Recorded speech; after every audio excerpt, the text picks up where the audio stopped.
Olá, meus queridos, graça e a paz de Cristo. Estamos aqui mais uma vez para poder dar sequência ao nosso trabalho de 365 dias andando com Deus. Hoje, quinta-feira abençoada, né? Hoje tem culto na igreja. Hoje na igreja, em nome de Jesus. Graças a Deus estamos como ir na igreja hoje. E vai ser bênção. E você é convidado para estar conosco lá hoje à noite, às 19 horas, no nosso culto de louvor e adoração, ok? Vamos lá? O nosso tema de hoje é Rio na Areia. O texto da nossa história vai estar registrado em Eclesiastes, capítulo 1, verso 1 a 10. Diz assim a nossa história. Com trajes de banho e areia nos pés, minha família e eu decidimos tentar uma experiência na praia. Escolhemos um local com cerca de 6 metros de distância de água e começamos a cavar com as pás de plástico. Nosso objetivo era escavar um mini leito que se estenderia por um caminho até voltar ao mar. Depois de algum esforço, tentamos encher os baldes com água e despejamos o conteúdo em nossa trincheira caseira. Vibramos ao ver a água serpentear pela praia, correndo de volta à sua origem. Enquanto voltávamos para o carro, pensei sobre a inutilidade do nosso exercício de escavação na areia. Com certeza foi divertido, mas me lembrei desse versículo. Todos os rios correm para o mar, porém o mar não fica cheio. Esta observação é uma dentre os vários pensamentos relacionados à cortesia do rei Salomão ao assunto futilidade.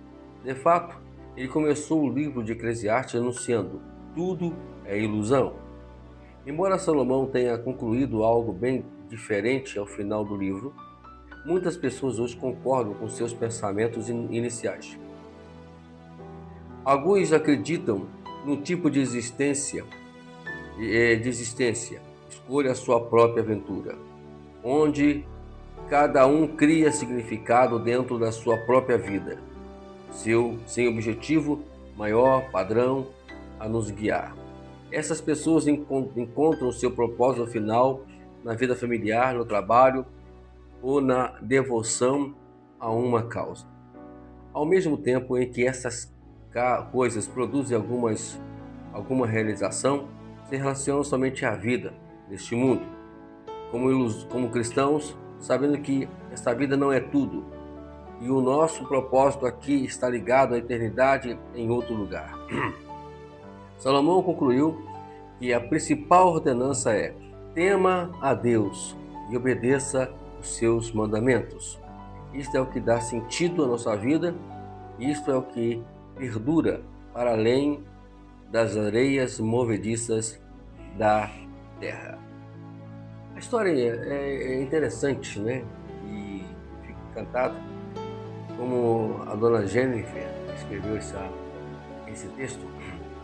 Nos conta algo muito interessante sobre a vida, no modo geral.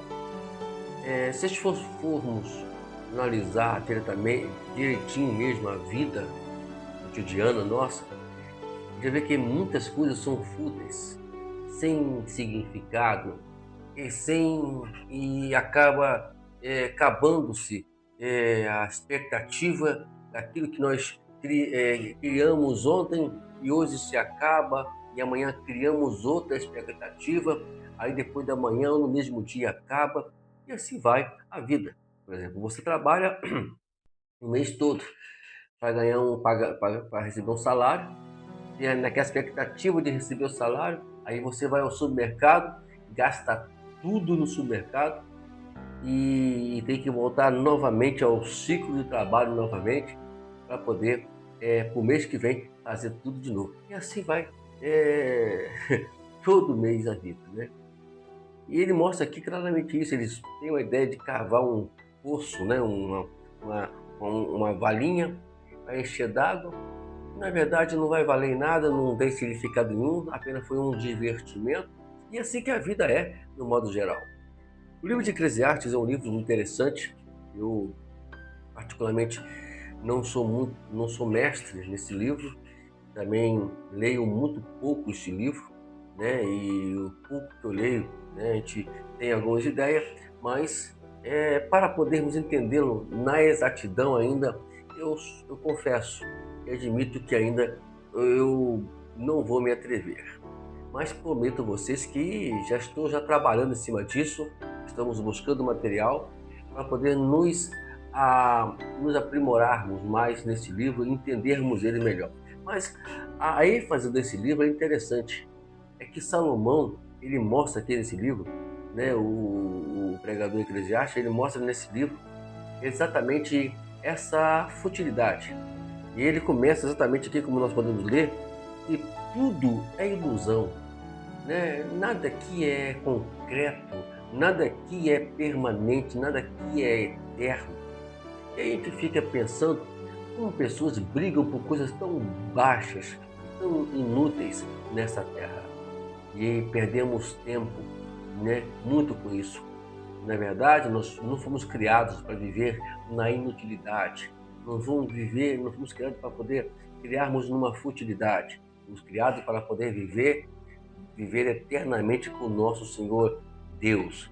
E o nosso alvo, o propósito nessa terra é buscar a eternidade, né? Eternidade. Você vai ver isso escrito por Jesus no Sermão da Montanha. Jesus sempre enfatiza isso. Ele fala isso na parábola ali, das parábolas ali do reino, né? A partir do capítulo 13 de Mateus. É interessante você observar isso, que Jesus ele prima exatamente isso, a questão da eternidade, Enquanto nós vivermos em função do que é este mundo, a gente não vai conseguir obter os resultados que nós sempre queremos obter, que é paz no coração, que é tranquilidade, que é a vida, né, com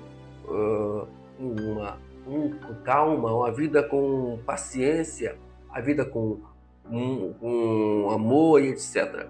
E precisamos, né, pensar um pouquinho sobre isso.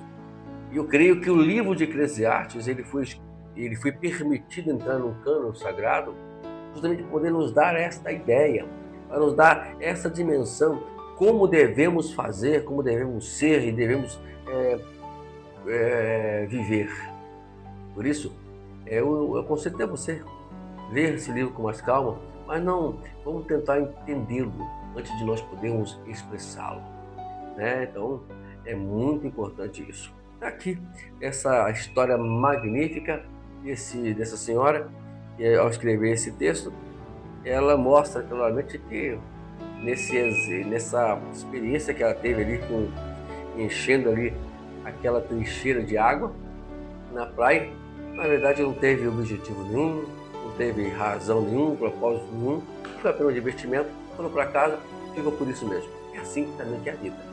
A gente vive, a gente faz, a gente fala, e vai andando e quantas coisas a gente vê que não valeu a pena. Mas estar em Cristo, viver com Cristo, viver em função de Jesus, vale muito a pena. Então, por isso minha palavra hoje é que vamos sair da futilidade, da inatividade e entrar dentro daquilo que Jesus nos mostrou como viver eternamente. Ok? E aqui está o Eclesiástico 12:13, que ele menciona aqui no nosso texto, né? Que tema a Deus e obedeça aos seus mandamentos. É isso aí. Esse é o ponto de partida para nós vivermos bem. O restante são apenas casuais. Vivemos de forma casuais nessa terra, mas viver em função de Deus não é casual, é viver um compromisso eternamente. Amém? Vamos lá? O Examina diz o seguinte: leia o livro de Eclesiastes, capítulo 2, verso 1 a 3, para ver a relação entre o prazer e o significado da vida. Então vamos lá, a gente aconselho também ler também a lei, que nós mencionamos Eclesiastes, capítulo 1, verso 1 a 10, ler também o capítulo 2, versículo 1 a 3, para ver, né, a relação entre o prazer e o significado da vida. Tem mais aqui ainda no examine. E a carta, ler também a carta de Timóteo, né? Capítulo, eu creio que seja 1 Timóteo, né? Capítulo 1, verso 4 a 6, para ver como até os cristãos podem se envolver em atividades sem sentido. Isso existe muito, né? Por exemplo, você vai se envolver com política, é atividade sem sentido. Vai se envolver com futebol, é atividade sem sentido. E outras coisas mais, né? Até o seu trabalho são atividades sem sentido. Você trabalha para poder você se sustentar, não trabalha para viver, não trabalha para poder ser o sentido da sua vida. Mais que a profissão hoje é muito bom. Mas o mais importante, o sentido para poder viver é Cristo. Sem Cristo não existe sentido de vida, né? Então vamos lá, então leia aí Timóteo. Deixa eu até verificar aqui rapidamente, que é interessante se é 1 ou 2 Timóteo. Ele não falou aqui, eu também não verifiquei. É tanta coisa que nós estamos fazendo, nós estamos correndo fazer isso aqui, mas o sentido da vida, ele é um ponto de partida para poder a gente saber como viver, né? Deixa eu ver aqui. Então não é 1 Timóteo, 2 Timóteo e 1 Timóteo. É isso mesmo, né?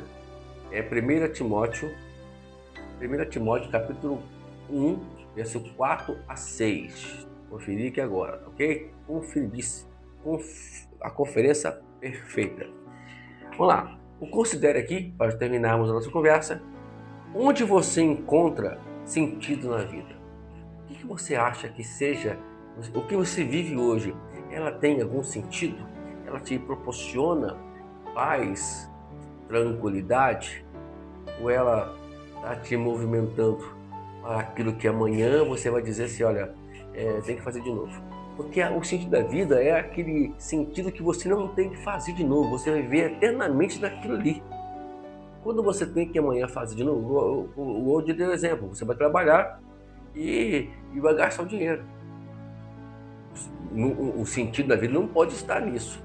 Você vai viver, você sabe que é um ciclo que você tem que cumprir. O sentido da vida, você precisa viver um ciclo de vida. Você precisa apenas viver, nada mais do que isso. Vamos continuar. Como uma vida ao acaso parece diferente de uma vida que considera o amor à eternidade? E aí? Como é uma vida ao acaso parece diferente com uma vida que considera amor eternamente? O acaso é a questão viver neste mundo. Viver eternamente o amor é viver em função de Deus, ok? Deus abençoe. Hoje a aula foi um pouquinho mais longa, né? A nossa conversa foi um pouquinho mais longa, porque é um assunto muito interessante. Poderia eu ficar mais aqui, a gente vai desenrolar isso mais tarde aqui. Vou estudar esse livro com muito carinho, para poder te ajudar a entender o sentido, o que é ser, o que é o sentido da vida. Ok? Deus te abençoe. Até amanhã, com o nosso trabalho aqui de 365 dias andando com Deus.